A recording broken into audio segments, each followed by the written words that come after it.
Salam, selamat pagi. Bagaimana kabarnya? Luar biasa. Kita semua berceria ya, karena besok hari raya. Enggak juga ya, setiap hari kita bersuka cita karena Tuhan yang menyertai kita. Sugeng rawuh Pak Sigit Anjar. Puji Tuhan bisa berkumpul keluarga ya. Puji Tuhan ya. Nah saudaraku, hari ini hari puasa terakhir bagi saudara kita ya. Dan kita juga mengadakan puasa 1 bulan untuk menjelang Jumat Agung ya. Kita berpuasa, mungkin banyak orang bertanya puasanya orang Kristen itu seperti apa sih gitu ya. Nah puasanya orang Kristen itu yang Tuhan lihat itu adalah hati ya. Yang Tuhan lihat itu hati. Bukan berarti Tuhan lihat hati kemudian kita tidak perlu berpuasa, enggak juga ya. Puji Tuhan ya. Pagi hari ini kita akan periksa berpuasa yang dikehendaki Tuhan. Itu puasa seperti apa ya. Dulu zaman Israel ya, Tuhan juga menginginkan dan ada tokoh-tokoh Alkitab yang berpuasa juga ya. Dan berpuasanya itu seperti apa sih puasa orang Kristen, supaya kita bisa pahami ya. Puasa memang tidak makan, tidak minum, itu puasa. Ada puasa-puasa tersendiri, ada yang 3 hari 3 malam tidak makan. Ada yang puasa tidak makan daging, makanan sedap tidak dimakan, tapi makanan-makanan lain bisa dimakan ya. Jadi puasanya orang Kristen itu apa sih? Bukan hal kondisi atau keadaan ritual puasanya yang dipentingkan, tapi tujuan dari puasa itu seperti apa ya. Dan berpuasa itu sesuai dengan komitmennya. Aku puasa nanti mulai jam 5 sore sampai jam 5 pagi, sarapan dong. Jam 5 pagi mungkin sampai jam 12 siang. Jam 5 sore sampai jam 12 siang gitu misalnya ya. Atau jam 10 malam saya mengajak saudara jam 10 malam sampai jam 1 ya. Jam 1 monggo silakan mau minum, mau apa, sorenya baru makan jam-jam 3, jam 4 silahkan ya.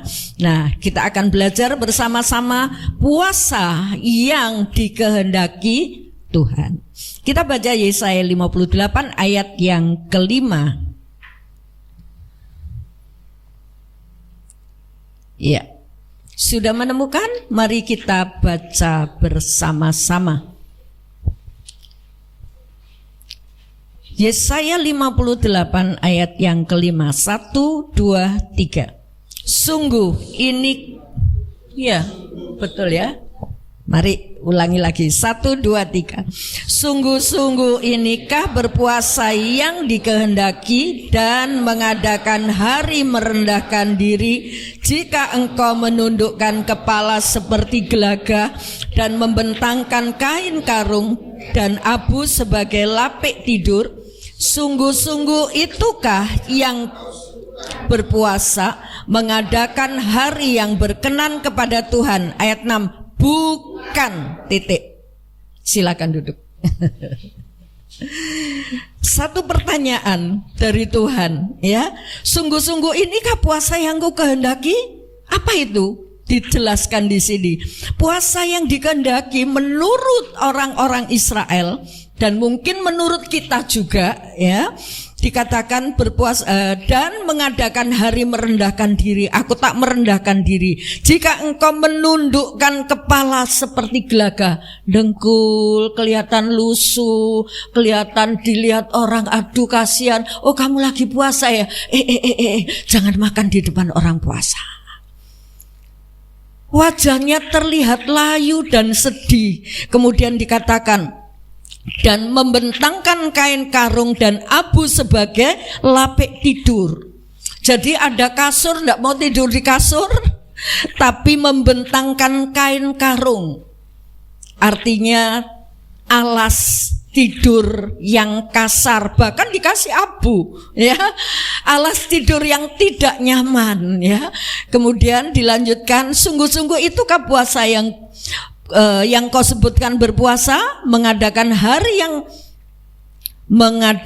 hari yang berkenan pada Tuhan? Jawabannya ayat 6, bukan. Lah terus puasa itu seperti apa gitu ya? Kloyo, lusuh, sedih gitu ya, terus merendahkan diri. Wes aku nggak mau hidup yang enak-enak, aku mau tidur di tempat-tempat yang dengan berlapik kain karung. Lapik itu alas ya. Nah, saudaraku, ini yang dilakukan oleh orang Israel, ya. Orang Israel melakukan puasa seperti ini karena itu adalah sebuah peraturan, ya. Peraturan tata ibadah itu dilakukan dengan baik, tidak ada kekurangan satupun. Tapi sayangnya mereka tidak menjaga hati, ya. Nah, saudaraku, dikatakan bahwa mereka merendahkan diri, mereka tidur dan mungkin juga tidak makan, tidak minum, merasa sedih. Tapi hatinya selepas dari melakukan tindakan puasa itu, hati mereka tidak dijaga. Coba ayat yang ke-6 saya bacakan. Berpuasa yang ku kehendaki ialah supaya engkau membuka belenggu-belenggu kelaliman dan melepaskan tali-taliku, supaya engkau memerdekakan orang yang teraniaya dan mematahkan setiapku. Apa yang terjadi sesungguhnya dalam Yesaya ketika dia nulis ini? Saat itu orang Israel ada di bawah tekanan dari kerajaan Asyur. Dan ketika mereka sedang dalam tekanan seperti itu, nah masing-masing orang-orang Israel itu ingin cari nama, ingin cari muka dengan orang Asyur supaya hidupnya bahagia, supaya hidupnya berkecukupan. Lah sementara itu dia menindas orang-orang miskin, ya, bangsanya sendiri ditindas. Seperti waktu kita bangsa Indonesia dijajah oleh Belanda, ya. Nah, ada antek-anteknya Belanda itu makmur, ya, makan roti tiap hari, sementara mereka berbuat kejam kepada bangsanya sendiri. Nah, semacam itu yang dilakukan oleh orang Israel. Makanya Tuhan tegur, kamu berpuasa, merendahkan diri, bahkan tidur dalam kenyamanan tidak kamu lakukan, makanan pun tidak kamu makan, tapi sebaliknya di luar ritual puasa yang kamu lakukan, kamu berbuat kejam. Coba kita baca Yesaya pasal 58 ayat yang keempat. Siapa yang Yesaya pasal 58 ayat yang keempat. Sesungguhnya kamu berpuasa sambil berbantah dan berkelahi, serta memukul dengan tinju dengan tidak semena-mena. Dengan caramu berpuasa seperti sekarang ini, suaramu tidak akan didengar di tempat tinggi. Iya, mereka berpuasa mungkin gak makan, bisa jadi 3 hari 3 malam gak makan apa-apa. Tapi ini yang dilakukan, kamu berpuasa, tapi kamu melakukan tindakan kekerasan, ya. Berpuasa tapi berbantah, rebutan makanan bisa jadi, rebutan warisan bisa jadi, marah-marah, ya. Nah, kemudian apa? Berkelahi. Zaman-zaman puasa seperti ini banyak orang-orang yang bersosial, berbagi sembako, berbagi takjil, berbagi makanan. Banyak orang berebut, ya. Nah, saudaraku, kamu berpuasa tapi melakukan perkelahian, melakukan tindakan semena-mena, serta memukul dengan tinju dengan tidak semena-mena. Bukan ninjunya pelan-pelan, bisa meninju dengan keras. Tindakan keras dilakukan. Ini karena mereka tidak menjaga hati. Puasa tak puasa, tapi hatinya tidak dijaga. Makanya Tuhan bilang, apakah ini puasa yang aku kehendaki? Bukan, katanya Tuhan. Bukan, puasa yang ku kehendaki ialah ayat 6 tadi. ya. Puasa yang ku kehendaki ialah supaya engkau membuka belenggu-belenggu kelaliman yang sedang mengikat dirinya, dan mereka nggak sadar itu. Jadi puasa itu merendahkan diri, menyadari aku orang dosa. Aku mau bertobat, itu yang pentingnya puasa, ya. Aku kok nggak bisa mengalahkan iri hati, aku nggak bisa mengalahkan kesombongan, aku nggak bisa mengalahkan ego. Puasa merendahkan diri, Tuhan tolong saya. Haleluya, puji Tuhan. Itu yang puasa yang dikehendaki oleh Tuhan. Kemudian pertanyaan kita, apa mungkin ada orang berpuasa tapi niatnya jahat? Kira-kira ada enggak? Kira-kira ada? Puasa tapi niatnya jahat. Aku enggak makan, enggak minum sampai aku membalas dendamku. Ada puasa seperti itu? Ada di Alkitab. 1 Raja-Raja 21 ayat 9 sampai ayat 12. Silakan. 1 Raja-Raja pasal 21 ayat 9 sampai 12.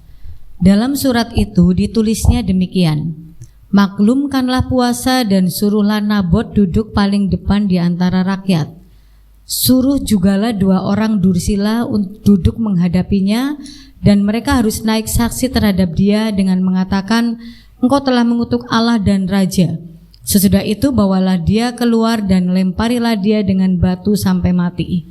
Orang-orang sekotanya, yakni tua-tua dan pemuka-pemuka yang diam di kotanya itu, melakukan seperti yang diperintahkan Isabel kepada mereka, seperti yang tertulis dalam surat yang dikirimkannya kepada mereka. Mereka memaklumkan puasa dan menyuruh Nabot duduk paling depan di antara rakyat. Bisa kita baca ini? Mereka memaklumkan puasa. Untuk apa? Untuk membunuh Nabot. Nabot itu siapa? Nabot itu seorang yang punya kebun anggur, dan kebun anggurnya itu pas di sebelah istananya Raja Ahab. Dan Raja Ahab melihat, wih, kebun anggur ini kok bagus, indah. Ahab seorang raja ingin memiliki kebun anggurnya Nabot. Kemudian Nabot dipanggil, Nabot, bolehkah saya beli kebun anggurmu? Atau mungkin tak tukar dengan kebun anggur yang lebih baik lagi. Tapi aku suka dengan kebun anggurmu itu karena bersebelahan dengan istananya Ahab. Tapi Nabot bilang, oh jangan raja, ya, ini harta warisan nenek moyang. Aku gak akan jual, aku akan pelihara. Nah, dari situ Ahab marah, Ahab merajuk, ya. Ahab tidur sampai menghadap tembok, ya, sedih. Kenapa? Egonya tidak terlaksana, keinginannya tidak terlaksana. Nah, kemudian Isabel istrinya, dia bilang, wis lama ora usah gitu, kamu kan raja, kamu kan berkuasa gitu ya. Kamu kan berkuasa, wis tenang-tenang, aku sing nangani. Ya, Isabel yang maju sekarang menghadapi Nabot. Bukannya dipanggil, tapi Isabel merencanakan rencana jahat, manggil orang-orang koleganya, ya, orang-orang yang dekat dengan Isabel. Dia seorang ratu, ya, seorang ratu. Orang-orang yang dekat dia tentunya renes, ya. Nah, didekati. Siapa orang yang tidak mau dekat dengan ratu gitu, ya. Nah, kemudian direncanakan, ayo kita berkumpul, kita membuat 2 orang saksi dusta, mengatakan Nabot ini sudah berdosa, sudah melawan raja, begitu ya. Nah, nanti semua setuju dan kita lempari dia dengan batu sampai mati. Sebelum melakukan itu mereka berpuasa. Apakah ini puasa yang dikehendaki Tuhan? Mereka puasa, tidak makan, tidak minum, mungkin juga melakukan hal-hal tidak tidur di tempat yang nyaman. Itu yang dia lakukan. Tapi tujuannya apa? Untuk bisa melenyapkan Nabot. Ketika Nabot mati, maka Ahab dengan leluasa bisa mengambil kebun anggurnya. Di Alkitab ternyata ada orang berpuasa dengan niat jahat. Puasa tapi tidak menjaga hatinya, ya, dipicu oleh sedikit masalah marah-marah, bisa jadi berkelahi, ya. Nah, saudaraku, bahkan mungkin rebutan lahan parkir misalnya bisa, ya, karena masing-masing kepingin punya, wah ini sebentar lagi ada hari raya, aku harus ngumpulkan uang dan lain sebagainya.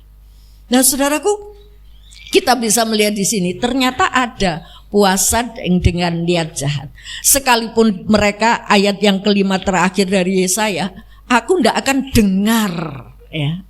Kalau puasamu seperti ini tidak menjaga hatimu, aku tidak akan dengar apa yang kamu doakan, apa yang kamu katakan. Lah kan percuma.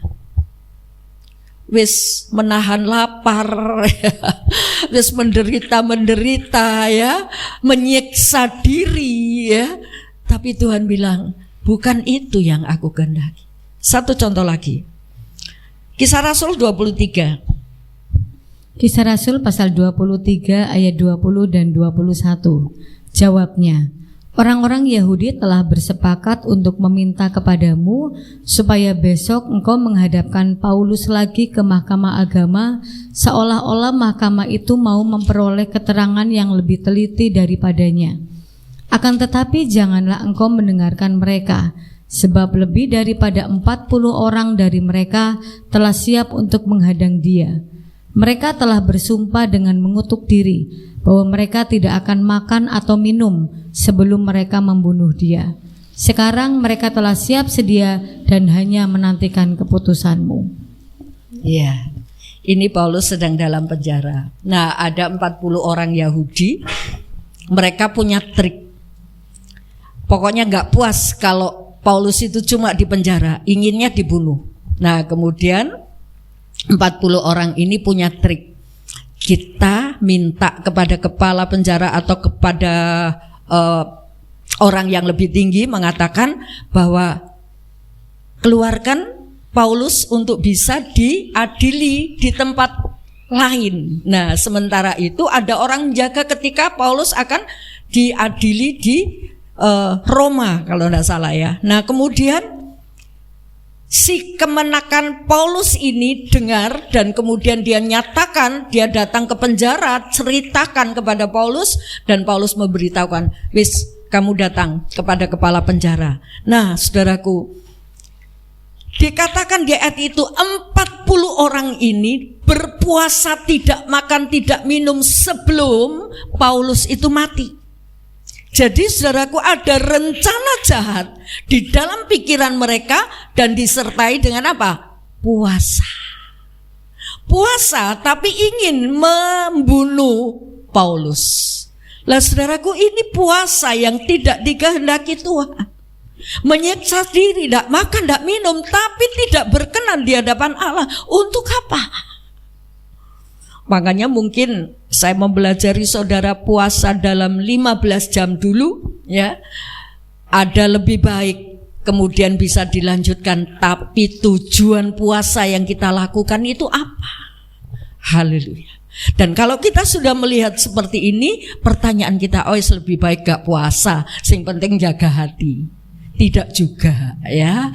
Nah, saudaraku, ada orang-orang yang berpuasa di Alkitab dengan tujuan yang baik, tujuan yang diperkenan Tuhan, dan ini disertai dengan puasa. Haleluya. Sudahkah kita melakukan puasa yang dikehendaki Tuhan? Mungkin saudara enggak kuat puasa dari pagi sampai sore. Waduh, aku enggak kuat, ya. Seperti Eka ini, tante saya boleh makan. Saya sudah tidak kuat. Ya sudah, kamu makan aja. Kasihan menyiksa diri. Nah, saudaraku, puasa yang dikehendaki Tuhan miliki tujuan yang baik. Dengan berpuasa, artinya apa tuh puasa itu? Memprihatini sesuatu hal, prihatin melihat sesuatu hal, kemudian berpuasa, berdoa, Tuhan tolonglah, dengan merendahkan diri, ya. Nah, kita akan melihat puasa yang dikehendaki Tuhan. Ya, Yesaya 66 58 ayat 6 dan 7, lanjutkan tolong. Yesaya 58 ayat 6 dan 7. Bukan, berpuasa yang ku kehendaki ialah supaya engkau membuka belenggu-belenggu kelaliman dan melepaskan tali-tali kuk, supaya engkau memerdekakan orang yang teraniaya dan mematahkan setiap kuk, supaya engkau memecah-mecah rotimu bagi orang yang lapar dan membawa ke rumahmu orang miskin yang tak punya rumah. Dan apabila engkau melihat orang telanjang, supaya engkau memberi dia pakaian dan tidak menyembunyikan diri terhadap saudaramu sendiri. Iya, membagi-bagi roti, membuka belenggu kelaliman, tidak lagi melakukan yang jahat. Itu puasa yang dikehendaki Tuhan. Disertai dengan puasa. Ya, aku kok jadi orang lalim, aku kok jadi orang pelit, aku kok jadi orang gak bisa berbagi misalnya. Puasa, Tuhan tolong ubahkan hidupku. Haleluya. Dengan begitu saudaraku, itu puasa yang dikehendaki Tuhan.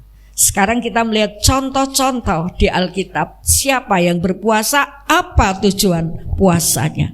Yunus 3 ayat 5, 6 dan 10. Yunus pasal 3 ayat 5, 6 dan 10. Orang Niniwe percaya kepada Allah. Lalu mereka mengumumkan puasa dan mereka, baik orang dewasa maupun anak-anak, mengenakan kain kabung. Setelah sampai kabar itu kepada raja kota Niniwe, turunlah ia dari singgasananya, ditanggalkannya jubahnya, diselubungkannya kain kabung, lalu duduklah ia di abu. 10. Ketika Allah melihat perbuatan mereka itu, yakni bagaimana mereka berbalik dari tingkah lakunya yang jahat, maka menyesallah Allah karena malapetaka yang telah dirancangkannya terhadap mereka, dan ia pun tidak jadi melakukannya. Ya. Niniwe ini saudaraku, kota yang penuh dosa, bagaikan dosanya orang Sodom. Mereka tidak bisa membedakan yang baik dan jahat, dan mereka melakukan sekehendak hatinya. Nah, kemudian ketika kita sudah hafal tentunya ya, Yunus disuruh Tuhan untuk memberitakan bahwa kota ini akan dihancurkan oleh Tuhan.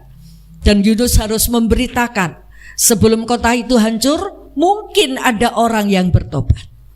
Saudaraku, pernahkah kita menyampaikan kepada orang-orang di luar Tuhan bahwa ketika mereka ada di luar Tuhan, mereka ada di bawah hukuman? Tapi jangan bangga ketika saudara sudah ke gereja dan saudara merasa aku sudah diselamatkan. Orang Kristen belum tentu orang percaya. Orang ke gereja belum tentu pengikut Yesus. Sebab itu saya serukan di tempat ini, setiap orang yang datang ke tempat ini untuk beribadah, miliki jiwa menjadi pengikut Yesus. Menjadi pengikut Yesus itu meneladani Yesus. Bukan ke gereja asal ada waktu dan kesempatan. Atau mungkin kalau aras-arasan tidak berangkat ke gereja. Berangkat ke gereja asal-asalan karena aku orang Kristen. Saudaraku, kita mau belajar menjadi pengikut Yesus yang benar. Karena orang di luar Yesus, kita ada di bawah, orang di luar Yesus ada di bawah hukuman. Dan hukumannya, kemarin anak-anak baptisan saya sampaikan, hukumannya itu kekal. Hukuman yang diterima orang berdosa kekal. Makanya banyak orang bertanya, loh saya hidup cuma 40 tahun, saya hidup cuma 60 tahun, saya hidup cuma 70 tahun, masa hukumannya kekal? Banyak ajaran-ajaran menyimpang menurut alam pikiran manusia sendiri mengatakan, kita masuk neraka itu sementara. Nanti kalau sudah lepas hukuman kita bayar di neraka, bisa pindah. Neraka dan surga itu ada jurang pemisah, gak bisa lompat. Haleluya. Nah sebab itu saudaraku, mari kita perhatikan, kalau saudara dan saya sudah ambil keputusan untuk menjadi pengikut Yesus, untuk menjadi orang Kristen, untuk berangkat ibadah ke gereja, ibadahlah dengan sungguh-sungguh. Karena kalau tidak, sia-sia. Sayang sekali ibadahmu Ya, orang luar sudah melihat orang Kristen dikucilkan, lingkungan mungkin tidak menyenangi kita. Kita sudah pikul salib sedikit, tapi kalau kita tidak sungguh-sungguh, sayang sekali. Ya, sebab itu ayo saya serukan saudara-saudara untuk bisa menjadi pengikut Yesus, makin hari makin bertumbuh. Bahkan Yunus diperintahkan, ingatkan, orang Niniwe itu nanti akan dihancurkan karena dosa mereka. Dan Yunus aras-arasan. Kenapa? Karena Yunus melihat orang Niniwe itu kejam. Waktu itu Niniwe ibu kota Asyur, dia menindas orang-orang Israel. Dan Yunus tidak suka dengan orang Niniwe. Kalau Tuhan mau menghukum orang Niniwe, silakan. Ya, karena Niniwe begitu kejam, keras, bahkan tindakan-tindakan kekerasan dilakukan, penghukuman-penghukuman yang kejam dilakukan. Nah, saudaraku, Yunus merasa, biar aja dihukum Tuhan. Ini alasan Yunus tidak mau memberitakan kalau Niniwe dihancurkan. Tapi apa respon orang Niniwe ketika Yunus lewat setelah teguran Tuhan, lewat badai, lewat dia harus masuk perut ikan. Nah, setelah itu Tuhan masih ingin Yunus menceritakan itu. Sebab itu ketika Yunus di perut ikan, ikan itu minggir ke tepi, Yunus dimuntahkan lagi, hidup lagi, dan Yunus menceritakan kepada orang Niniwe. Ternyata apa? Orang Niniwe bertobat. Mereka berpuasa, merendahkan diri, bahkan sampai binatang-binatang disuruh berpuasa. Ini puasa pertobatan, ya. Puasa disertai pertobatan. Jangan sampai kita sudah menjadi pengikut Yesus dan kita merasa bahwa kita bukan orang pengikut Yesus yang sungguh.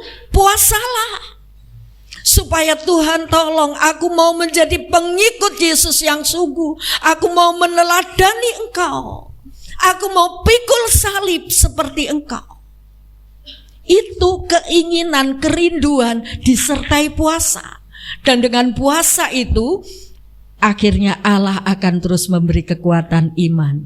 Melalui peristiwa demi peristiwa, iman kita makin bertumbuh. Tapi kalau kita tidak ingin menjadi pengikut Yesus, kita hanya menunaikan ibadah kekristenan karena aku wong Kristen, memper-mempere, pantas-pantasnya saya ke gereja. Tidak, saudaraku. Kalau hanya itu, sayang sekali. Ikutlah Yesus dengan sungguh-sungguh. Dan apa respon Allah ketika orang Niniwe mulai berpuasa, bertobat, menyesali dosa-dosanya? Ini yang penting. Tujuan puasa yang penting. Berdoa, berpuasa, menyesali. Aku kok jadi orang seperti ini. Dan ayat yang ke-10 mengatakan, maka Allah menyesal sudah merencanakan penghancuran buat Niniwe. Dan itu dibalikkan oleh Tuhan menjadi berkat. Hukuman sudah ada di atas orang Niniwe, tapi karena mereka bertobat, maka hukuman itu disingkirkan. Haleluya, puji Tuhan. Saudara dan saya sudah punya jalan keselamatan. Yesus Kristus sudah menjadi jalan. Kalau kita tidak lewati itu, kita melengos, tahu melengos ya? Enggak ngikuti Yesus, tapi melengos, noleh kanan, noleh kiri, ya. Enggak sungguh-sungguh ikut Yesus, saudaraku. Sayang sekali, sudah punya jalan, tapi kenapa tidak diikuti? Ingat, penghukuman yang akan diterima oleh orang yang tidak percaya itu binasa selama-lamanya. Bukan binasa seusia kita. Oh, Tuhan sudah menghukum seusia kita, setahun, 2 tahun, 3 tahun, 40 tahun, 60 tahun, sudah selesai hukumanmu, tak pindah ke sorga. Oh, enggak bisa, saudara. Nah, saudaraku, mungkin kita berpikir Tuhan itu tidak adil. Tuhan itu adil, dosa harus dihukum. Tidak ada dosa yang tidak dihukum. Baru pikiran berdosa, pikiran berzina, itu pun dosa. Dan itu harus dihukum. Tapi kasih Allah ada. Sebab itu dosa harus dihukum melalui Yesus Kristus. Ya, Yesus Kristus datang untuk menjadi penebus, dan lewat Yesus itulah satu anugerah kita boleh mendapatkan hidup yang kekal. Setelah hidup ini masih ada hidup kelanjutan, saudara. Ya, jangan berpikir setelah hidup ini selesai, tidak. Sebab itu saya sangat kasihan ketika orang sudah di dalam dunia ini menderita, hidup pas-pasan, bekerja keras untuk mencukupi kehidupan, tapi tidak percaya Yesus dengan sungguh-sungguh. Sayang sekali. Sudah punya jalan, tapi kenapa diabaikan? Ikuti Tuhan dengan sungguh-sungguh, ya, karena ada janji yang menyelamatkan. Puasa yang dikehendaki Tuhan adalah puasa disertai dengan pertobatan. Puasa ingin hidup berkenan di hadapan Allah. Tadi kita nyanyi, Bapakku rindu menyenangkanmu. Apakah ini ada di benak kita? Bapakku rindu menyenangkanmu. Aku ingin bertemu muka dengan engkau. Apakah ini ada dalam kerinduan kita sebagai orang Kristen, sebagai pengikut Yesus? Haleluya. Ini harus ada dalam pikiran kita. Bukan hanya melakukan ritual ibadah. Oh, aku ibadah lega, tapi tanpa mengoreksi hidupku ini seperti apa di hadapan Tuhan. Ini yang penting. Dan tujuan puasa supaya kita bisa berubah itu. Contoh yang kedua, Ester 4 ayat 15 sampai 17. Ester pasal 4 ayat 15 sampai 17. Maka Ester menyuruh menyampaikan jawab ini kepada Mordekai. Pergilah, kumpulkanlah semua orang Yahudi yang terdapat di Susan dan berpuasalah untuk aku. Janganlah makan dan janganlah minum 3 hari lamanya, baik waktu malam, baik waktu siang. Aku serta dayang-dayangku pun akan berpuasa demikian, dan kemudian aku akan masuk menghadap raja, sungguh pun berlawanan dengan undang-undang. Kalau terpaksa aku mati, biarlah aku mati. Maka pergilah Mordekai dan diperbuatnyalah tepat seperti yang dipesankan Ester kepadanya. Ya, Ester itu ratu, ya, dan ada ancaman orang-orang Yahudi akan dibunuh, ya. Karena apa? Karena Haman marah, marah kepada Mordekai, kok nggak mau tunduk dan hormat kepada Haman. Dan Haman penguasa, bukan raja, tapi dia orang penting di dalam kerajaan itu. Akhirnya dia mengancam bahwa orang-orang Yahudi akan dibunuh pada hari dan tanggal yang sudah ditentukan. Nah, Mordekai tahu, tapi Ester nggak tahu. Ya, Ester ada dalam kerajaan. Ester nggak tahu berita ini, yang tahu Mordekai, karena dia ada di pintu gerbang. Dia ngerti berita ini. Mordekai menjadi sedih. Kemudian menegur Ester, Ester, jangan pikir kamu menjadi istri raja, menjadi ratu, dan kamu bebas dari hukuman. Kalau orang-orang tahu kamu orang Yahudi, kamu pun terbunuh. Ayo, kamu lakukan apa yang kamu bisa lakukan. Dan Ester menghadap raja. Sebelum menghadap Raja Ahasveros, dia kemudian minta, dukung saya dengan berpuasa. Puasa untuk menyelamatkan bangsanya. Melaporkan sesuatu dengan kata-kata yang elegan.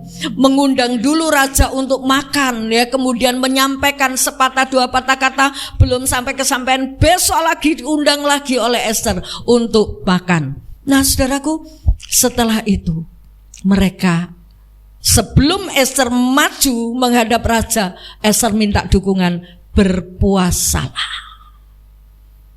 Aku akan maju menghadap raja sekalipun aku tidak dipanggil, karena kalau tidak dipanggil menghadap raja bisa mati, ya. Kalau tidak dipanggil menghadap raja dan raja berkenan, maka orang itu akan tetap hidup. Ya, Ester ini takut menghadap raja, tidak dipanggil. Tidak dipanggil, dia mau menghadap raja, puasa supaya raja berkenan ketika saya menghadap. Nah, saudaraku, saat itu mereka berpuasa. Puasa apa yang dilakukan oleh Esther dan orang-orang Yahudi? Puasa untuk keselamatan sebuah bangsa. Ini perlu puasa. Puasa dengan tujuan supaya bangsaku selamat.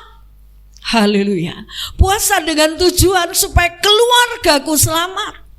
Puasa dengan tujuan supaya suamiku, istriku, anakku, menantuku bertobat. Ini puasa yang benar. Walaupun mungkin tidak puasa sampai sehari semalam, kuatnya sampai seberapa sesuai komitmen. Haleluya. Saudaraku, tapi hati itu yang dilihat oleh Tuhan. Hati yang dilihat. Puasa dengan tujuan keselamatan jiwa-jiwa. Pernahkah kita puasa dengan ini? Pernahkah kita puasa dengan tujuan seperti Esther? Dengan tujuan seperti orang-orang Niniwe bertobat. Aduh, aku kok berdosa. Aku menyesal dengan dosaku. Aku sudah berkata-kata. Aku sudah membenci. Aku sudah melakukan hal yang jahat. Saudaraku, dosa kita tidak bisa ditebus dengan perbuatan baik kita. Dosa kita tidak bisa ditebus oleh perbuatan baik kita. Tapi pertobatan itu akan mengubah kejahatan menjadi kebaikan. Haleluya. Berpuasalah untuk hal-hal yang penting yang dikehendaki oleh Allah. Puasa disertai pertobatan. Puasa disertai kerinduan untuk keselamatan sebuah bangsa. Satu lagi, Daniel 10 ayat 1 sampai 3. Daniel pasal 10 ayat 1 sampai 3. Pada tahun ketiga pemerintahan Kores, raja orang Persia, suatu firman dinyatakan kepada Daniel yang diberi nama Belsasar.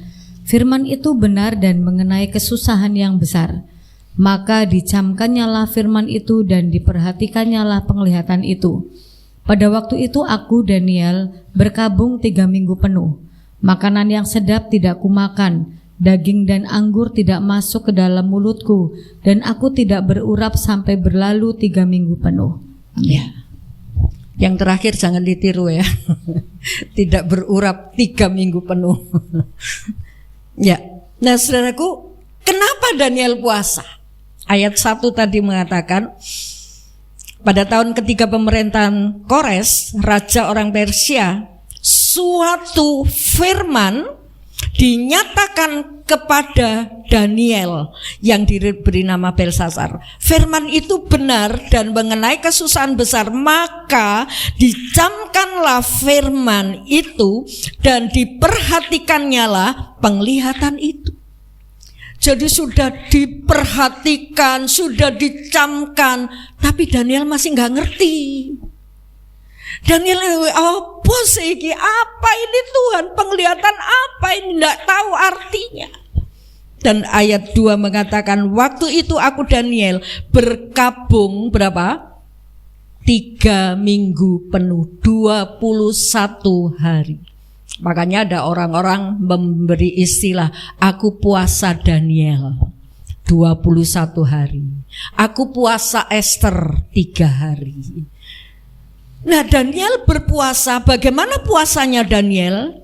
Di ayat 3 mengatakan, makanan yang sedap tidak kumakan. Makanan yang sedap tidak kumakan, berarti yang tidak sedap dimakan enggak? Dimakan ya. Mungkin puasa makan kupat tok, bisa jadi ya. Puasa makan nasi tok, mungkin istilahnya yang zaman dulu itu moteh gitu ya. Nah, makanan sedap tidak kumakan, daging dan anggur tidak masuk ke dalam mulutku, aku tidak berurap sampai berlalu 3 minggu penuh. Jadi Daniel ini di kamar 3 minggu penuh, dia tidak melakukan berurap, tidak makan barang-barang yang enak, tapi mungkin masih yang enggak enak bisa dimakan ya. Air putih mungkin bisa diminum gitu ya. Nasi putih untuk memberi kekuatan 21 hari. Mengapa Daniel puasa? Tujuannya apa? Dia mendapat firman itu benar tentang kesusahan besar, bahkan sebuah penglihatan, tapi Daniel nggak ngerti. Sebab itu dia puasa. Bagaimana dengan kita? Ketika kita baca firman nggak ngerti, tutup blek, bola orang ngerti. Daniel ini nggak ngerti sampai dia puasa, pingin ngerti firman Tuhan. Makanya tema tahun ini, biarlah kita haus dan lapar akan firman Tuhan. Supaya ketika kita haus, kita mencari. Seperti Daniel, bisa berpuasa. Haleluya. Untuk bisa mendapatkan pengertian itu. Dan ketika dia berpuasa, waktu itu dia ada di tepi sungai Tigris, dia melihat Tuhan Yesus. Dia melihat, dan saat dia melihat, dia tidak tahan dan dia tertelungkup, tidak sadarkan diri. Dan kemudian tangan Tuhan itu mengangkat dia sampai dia bisa bangun dan berlutut. Apa yang dilakukan oleh Tuhan ketika Tuhan melihat Daniel puasa karena satu kerinduan ingin mengerti firman-Mu. Apa yang Tuhan lakukan terhadap orang-orang yang ingin mengerti firman Tuhan? Ayat 11 dan 12, silakan.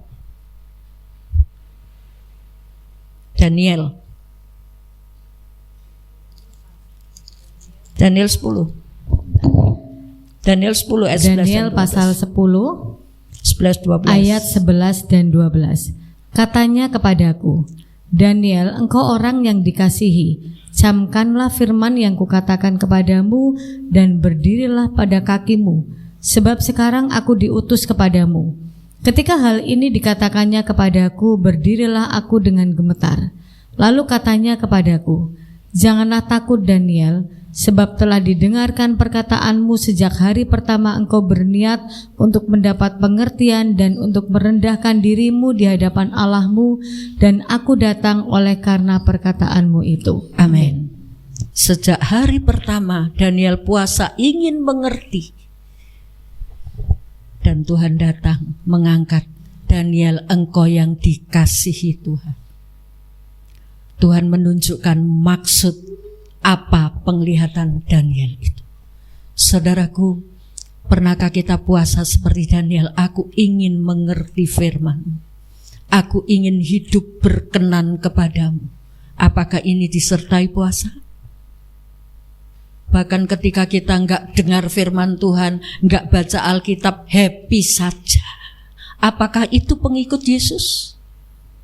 Mari, saudaraku, makin hari iman saudara dan saya harus semakin bertumbuh.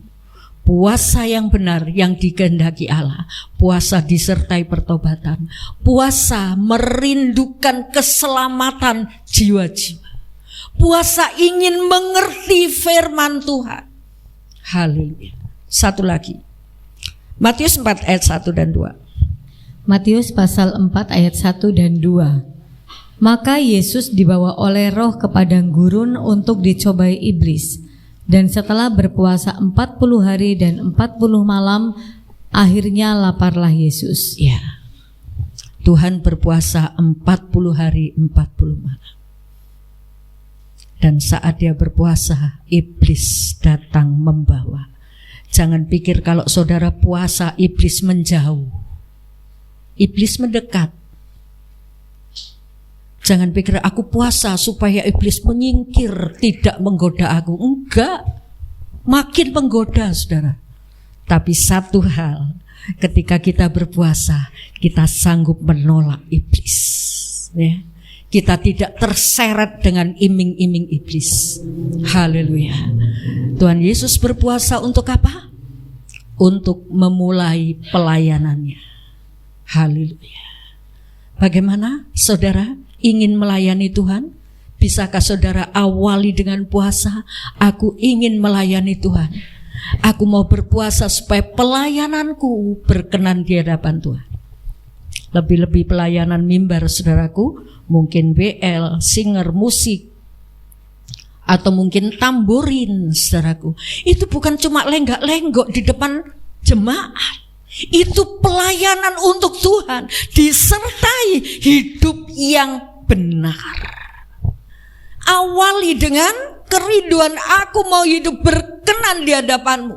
Sehingga pelayanan apapun yang kita lakukan, kita ingin Tuhan, Engkau yang dimuliakan.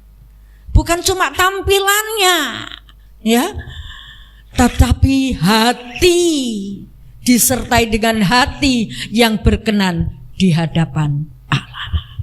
Ini puasa yang benar, ya.